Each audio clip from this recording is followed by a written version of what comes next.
Gentlemen, listen carefully. I need to confess something. Most men spend their entire lives trying to figure out what makes a woman fall apart. Cry, obsess, chase, and regret. They buy gifts, text paragraphs, bend over backward. Months of effort. But here's the truth nobody warned you about. A single sentence from the right man can destroy every defense she has, faster than another man could with months of effort.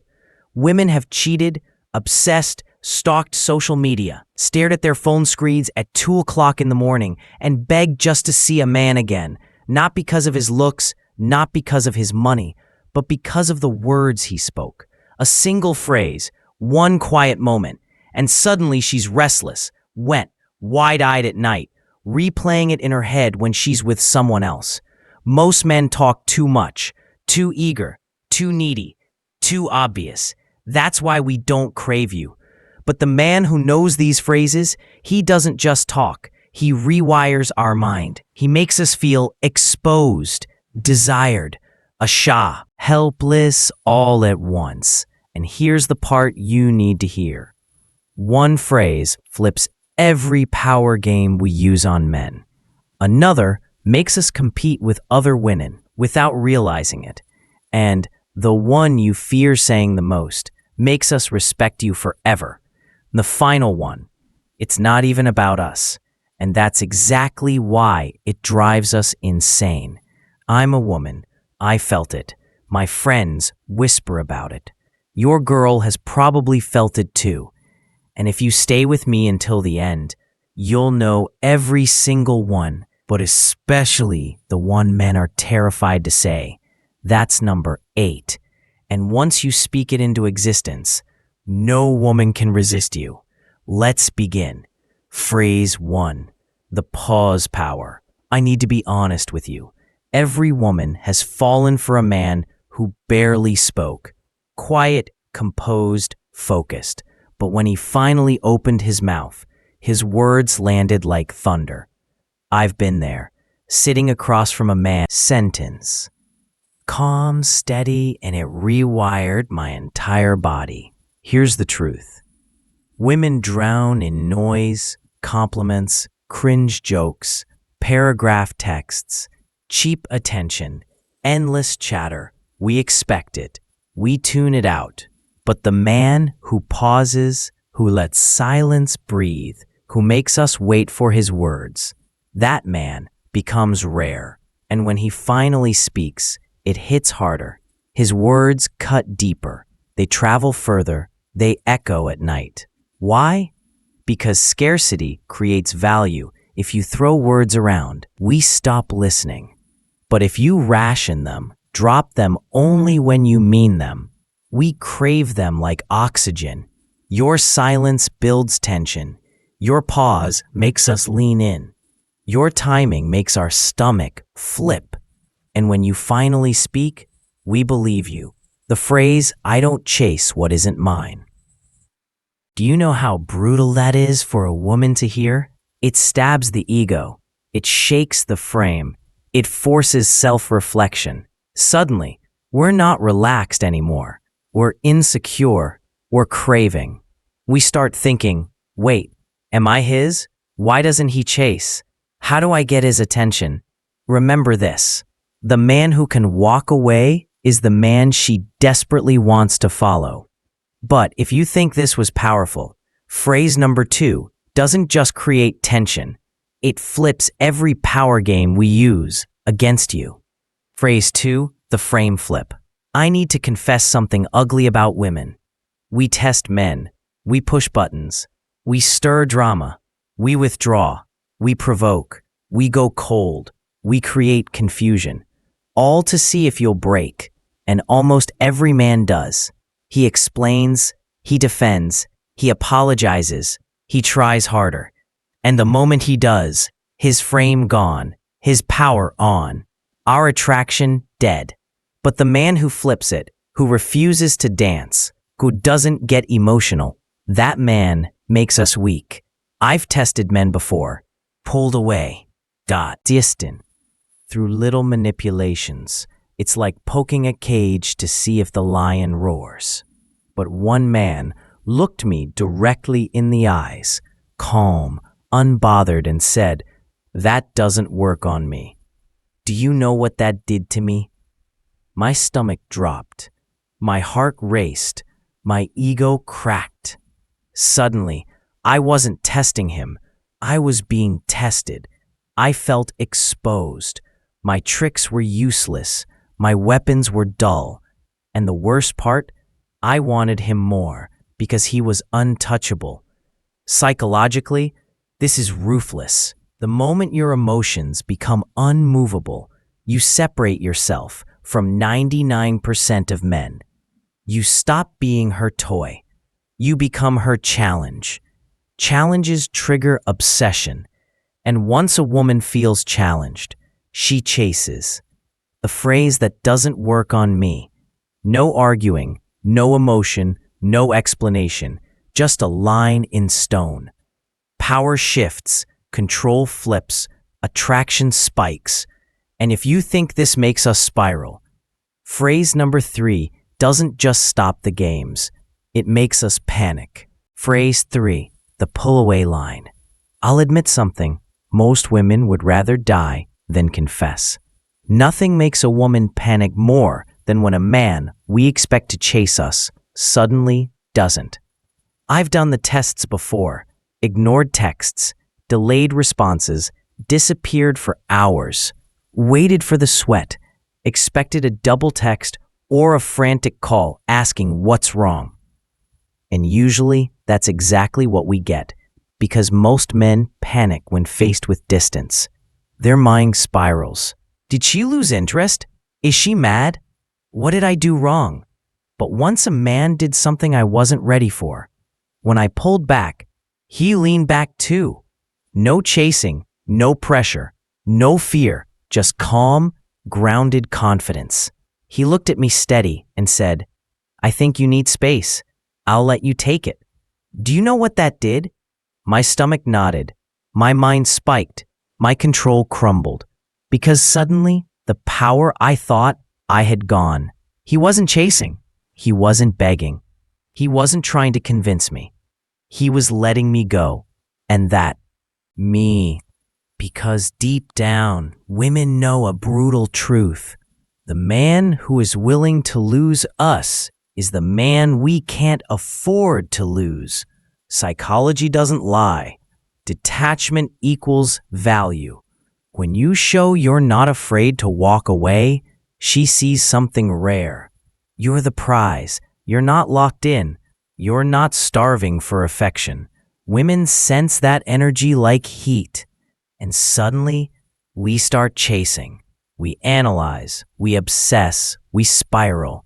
We check your social media. We stalk your Instagram stories. We wonder who took our place. And we hate that we care. The phrase, "I think you need space. I'll let you take it." It sounds gentle, but underneath it screams, you're not in control. You're not the prize. You're not irreplaceable.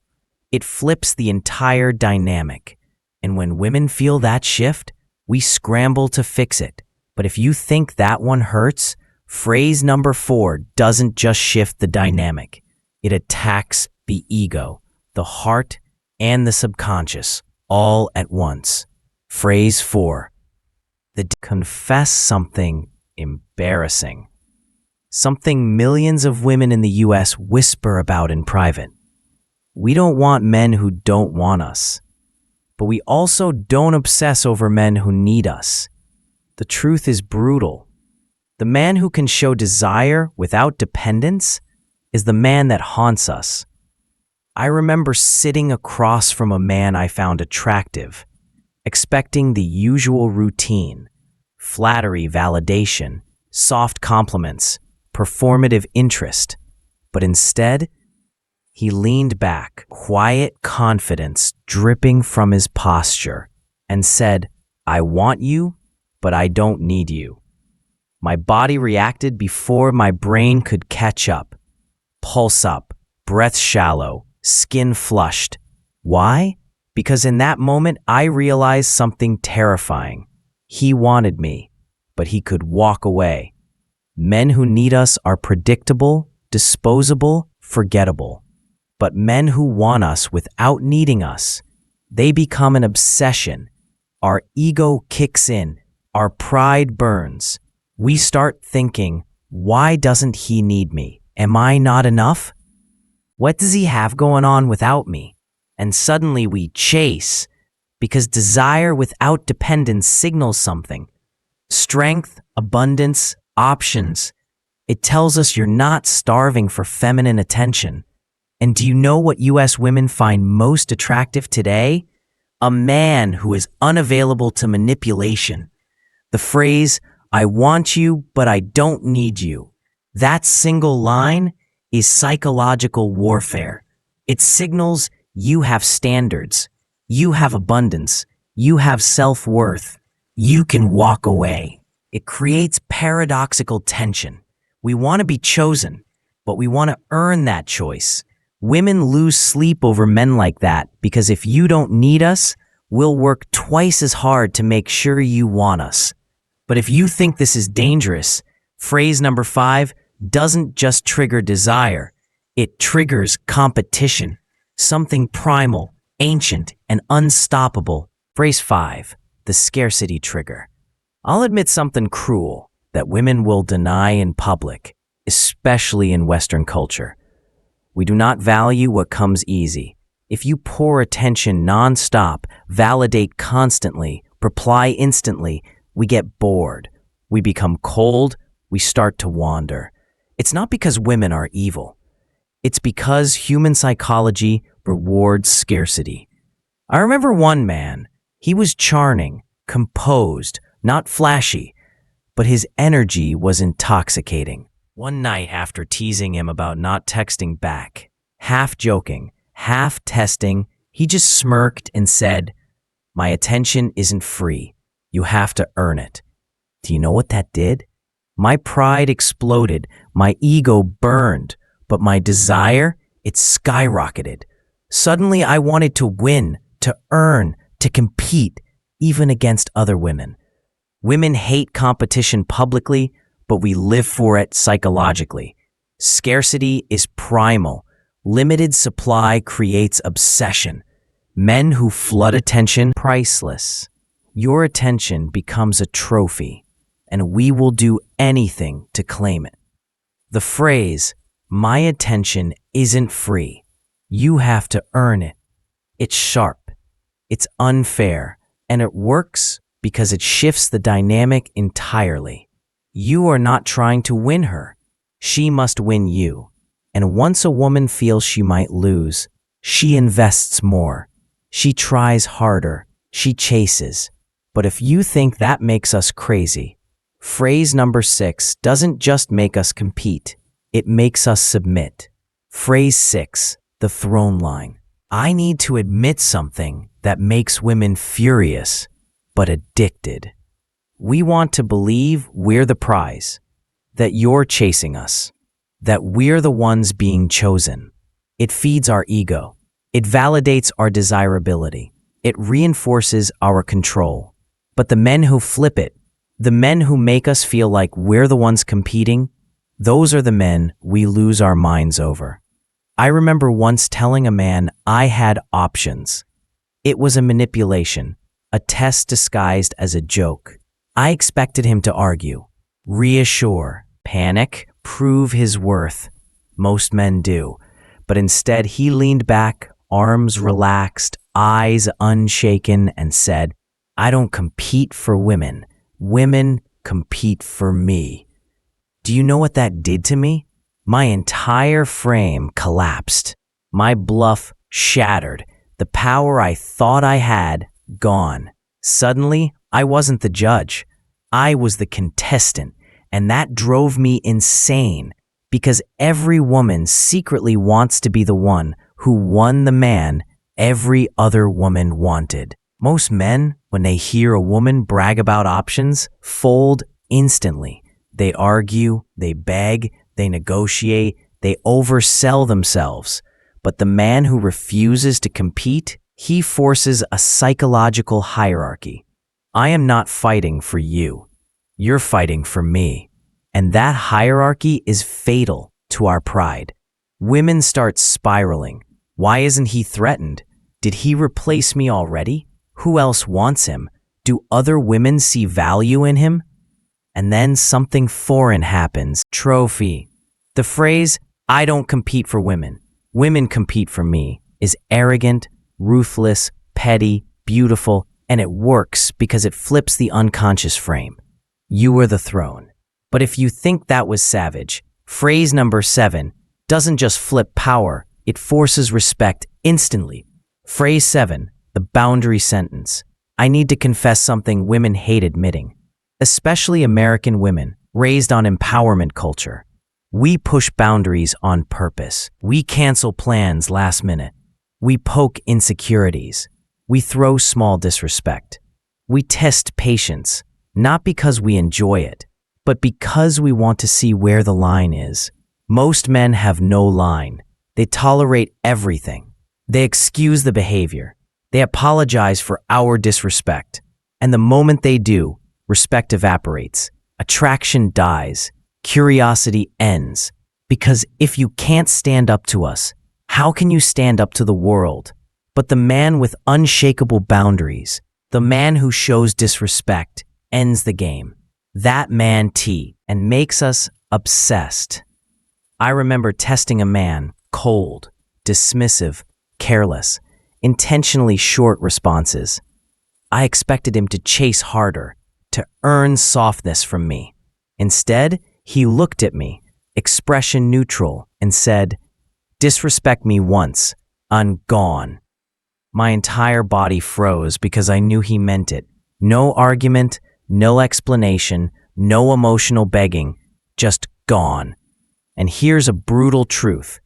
Women respect consequences more than explanations. Let me repeat that. Women respect consequences more than explanations. The psychology is savage. When you show a woman you are willing to walk away instantly, you become unforgettable.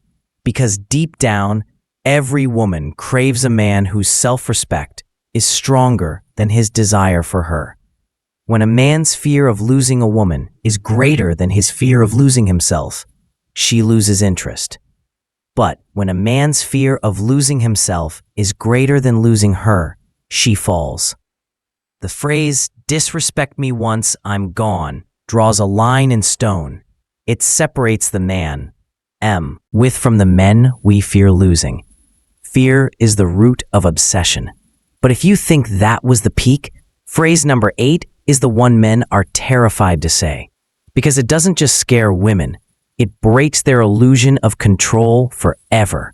Phrase 8, the fear line. Let me tell you a truth most women will never admit publicly. The man who terrifies us the most isn't the one who yells, isn't the one who cheats, isn't even the one who goes cold.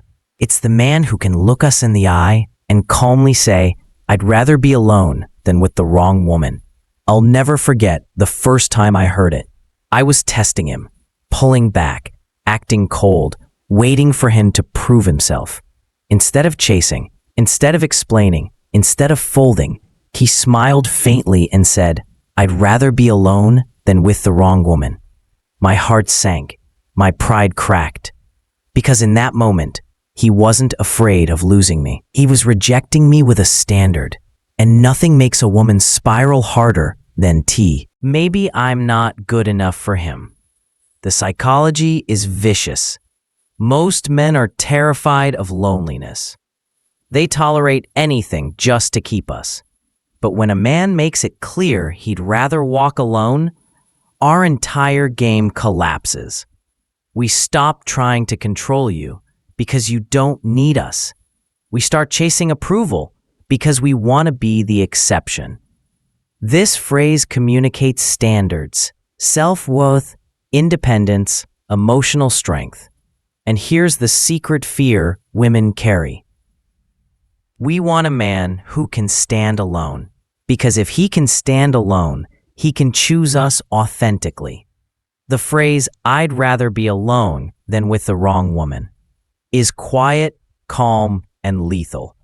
It makes us realize something terrifying. You don't need us. You don't even need women. You need yourself. And once a woman sees that level of independence, she will do anything to be the one you choose. But if you think that cut deep, phrase number 9 doesn't attack the ego, it attacks the mind. Phrase 9, the emotional mirror. I need to confess something cruel and very real. Women love to twist emotions. We cry when it's convenient. We sulk when it gives us leverage. We go quiet when we want power. We play cold when we want to punish. And here's the tragic part. Most men fall for it instantly. They rush to comfort. They explain themselves. They apologize. They try to make us feel better. They try to fix the storm, not realizing it was never real. And in that moment, we own them. Why? Because the moment we control your emotions, we control you. But the man who doesn't absorb that energy, the man who doesn't apologize when nothing wrong was done, the man who mirrors instead of react. I once snapped at a man, sharp, defensive, intentionally cold, expecting softness on demand. Instead, he simply looked at me with a calm half smile and said, "You feel cornered right now, don't you?" Do you know what that did? My act collapsed because he wasn't fighting my emotion. He was exposing it.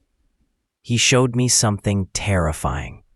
He saw through the mask, straight into the fear underneath. I suddenly felt naked, vulnerable, powerless. The psychology is ruthless. When you mirror a woman's emotions, instead of absorbing them, you rob her of her weapon. Most tantrums, silent treatments, and guilt trips are performances. A mirror turns a performance into self-reflection. When a woman feels seen like that, she can't forget you. She replays the moment in silence at night. She hates that you saw the truth. She fears your perception because your clarity becomes her mirror. And the phrase, "you feel cornered right now, don't you?" doesn't argue, doesn't defend, doesn't beg. It reflects. It makes her question herself instead of you. That's why it's lethal. It shifts the emotional burden back onto her shoulders. It turns her weapon inward. But if you think that's Dan Beerus, phrase the Merber 10 doesn't just expose emotions. It punishes arrogance, quietly. Phrase 10, the return test killer. Let me confess one of the dirtiest female games. When we pull away, go cold, get distant, ghost you, we almost always come back. But here's what you don't know. When we return, we expect to walk back in like royalty. We expect you to welcome us instantly. We expect sympathy. We expect validation. We expect your relief. And most men fail this test instantly. They open the door wide. They reward disrespect. They hand over control. But the man who doesn't break, the man who doesn't roll out the red carpet, the man who calmly looks us in the eyes and says, "You don't get to come back the same way you left." Do you know how devastating that is? My stomach dropped the first time I heard it, because suddenly my return wasn't a victory. It was a trial. Instead of being rewarded for leaving, I had to earn my place again. The psychology is brutal. Women crave consistency, but we crave hierarchy more. We want to know whether we're moving up or falling down the ladder. If you let us leave and return freely, we assume we've risen above you. But when you make it clear that every exit has consequences, the dynamic flips. We chase harder, we fear losing rank, we prove loyalty. That phrase tells us respect is not free. Attention is not guaranteed. Your presence is not permanent. The line, "You don't get to come back the same way you." Phrase 12. The legacy line. I need to tell you something women secretly hate admitting. The men we can't stop thinking about are never the ones who orbit around us. They are the ones who orbit around themselves. The men who speak about their mission, their vision, their discipline, their future, their kingdom. Those are the men who haunt us longest. Why? Because women crave meaning, and the man rooted in purpose, not people, is impossible to manipulate. I'll never forget the man who shattered me with one line. We were arguing. I was pushing, blaming, demanding emotional reassurance. I wanted to know how much I mattered. I wanted him to prove it.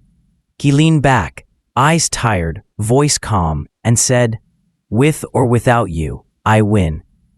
Do you know how destructive that was to my ego? My chest went hollow.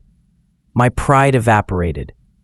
In one moment, I realized he wasn't orbiting me. He was orbiting his destiny. And if I stayed, fine. If I left, he would still rise. But psychology here is vicious. Time, that was on me. He wasn't going to chase my understanding. He wasn't going to fight for my interpretation. He wasn't going to repeat himself. He was moving forward with or without me. The psychology is vicious.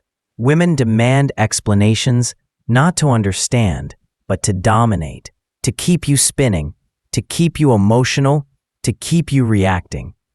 But when you refuse to repeat yourself, our entire strategy collapses. We go silent. We overthink. We obsess. We replay your words at night over and over. Why did he say it like that? What did he mean? Is he leaving? Is he done with me? The less you explain, the more she chases clarity. The phrase, "I don't explain myself twice," is dismissive, infuriating, and unforgettable because it proves something primal. Your frame is unshakable, and we're the ones scrambling for answers. But if you think that makes us spiral, phrase the Maker 12 isn't about emotions. It's about legacy. And that's why it's lethal. Left destroys our illusion of control. It creates accountability. And accountability creates respect. But if you think that crushes pride, phrase number 11 doesn't crush ego, it crushes silence. Phrase 11, the silence anchor. I need to confess something that makes women lose their minds. We rely on explanations. We bait you into arguments. We guilt trip. We demand closure. We fish for insecurity. Not because we want answers, but because every sentence you explain feeds our control. The more you explain, the more invested you are, the more emotional you become, the more we know we own you. But the man who refuses to explain, the man whose words are final, the man who sets his reality and walks away, that man terrifies us. I'll never forget the time I pushed a man for answers over and over, expecting just one more explanation. Instead, want to feel important. But we obsess over the men who don't need us to be. A man who puts his mission first triggers something primal. If I want access to his world, I have to qualify. When you speak like that, your life becomes bigger than romance. You're not her story. She is a chapter in yours. The phrase, "with or without you, I win," tells us you're self-sufficient. You refuse to collapse. You're becoming something great. Women cling to legacy. We attach to momentum. We obsess over men who are going somewhere. Because deep down, we want to be taken along for the ride. But if you think that terrifies us, phrase 13 isn't just about ego or loss. It's about regret. Phrase 13, the forever replay line. I need to confess something women rarely say aloud. The men we regret the most are never the ones who chased. They're never the ones who begged. They're never the ones who folded. Forget the line. We were arguing, tension high. I thought I had him emotionally trapped. I pulled back, played cold, acted like I wouldn't care if he left. Instead of chasing, he delivered a sentence like a knife. You'll miss me before I miss you. It hit like a punch because I knew, deep in the stomach, it was true. And once he said it, I couldn't unhear it. Days passed, weeks passed, and slowly the realization creeped in. I did miss him. He didn't miss me. He never came back. He never folded. He never texted. And that's the wound that never healed. Psychology is savage. Women can walk away from men who collapse without us, but we can never forget the man who thrives without us. That man becomes a shadow, a ghost memory, a late-night thought, a silent comparison, a permanent regret. Even when she chooses wrong, even when she pretends she's happy, you remain the quiet voice in the back of her mind. He was the last real one. The phrase, final, cold, unforgettable, because it forces her to imagine a world without you. And that fear becomes permanent. And that's why no woman can resist the man who speaks like this. Your words don't just hurt in the moment. They leave scars we trace in silence. You become the lesson, the ghost, the standard. And now we close this chapter. I need to tell you the truth. These 13 phrases aren't magic tricks. They're reflections of something deeper, your frame. Because here's what women never admit. We don't surrender to men because of looks, money, charm, compliments. We surrender because of authority, boundaries, scarcity, legacy, self-respect. Every phrase you heard has the same root. You don't beg. You don't fold. You don't explain twice. You don't chase. You are the prize. And when a man speaks from that place, he becomes unforgettable. I've seen women cheat on men who gave them everything, only to cry years later over the one man who walked away without looking back. I've seen. Ignore the men who blow up their phones while obsessing over the man who stayed silent. I've seen women lose sleep over a man who spoke 5 perfect sentences because those words were carved in stone. The psychology is simple but brutal. Masculine men don't speak for approval. They speak to set reality. And when your words set the frame, women follow. Even when we fight it, even when we deny it, even when we pretend we're in control, we're not. Masculine energy doesn't chase, it attracts. And once a woman feels that, she can't forget it. She can try to replace you. She can lie to herself. She can move on in public. But at night, when it's just her and her thoughts, your words echo like scars she can't erase. If she leaves, she regrets it forever because she eventually realizes the truth. Men like you don't come back, and no weaker man will ever make her feel the same. You just heard the words women never wanted me to reveal. Now you know how to flip the script and make her chase you. But this is only the beginning. Every day, I'm exposing another secret, another weapon, another piece of the female playbook men were never supposed to see. If you don't want to keep guessing, hit that like button, leave a comment, and subscribe right now. Because here's the truth. If you miss even one of these confessions, another man will hear it first. And the woman you're thinking about, she'll start obsessing over him while you're still wondering what went wrong. Don't let that happen. Stay here, learn the secrets, and never forget.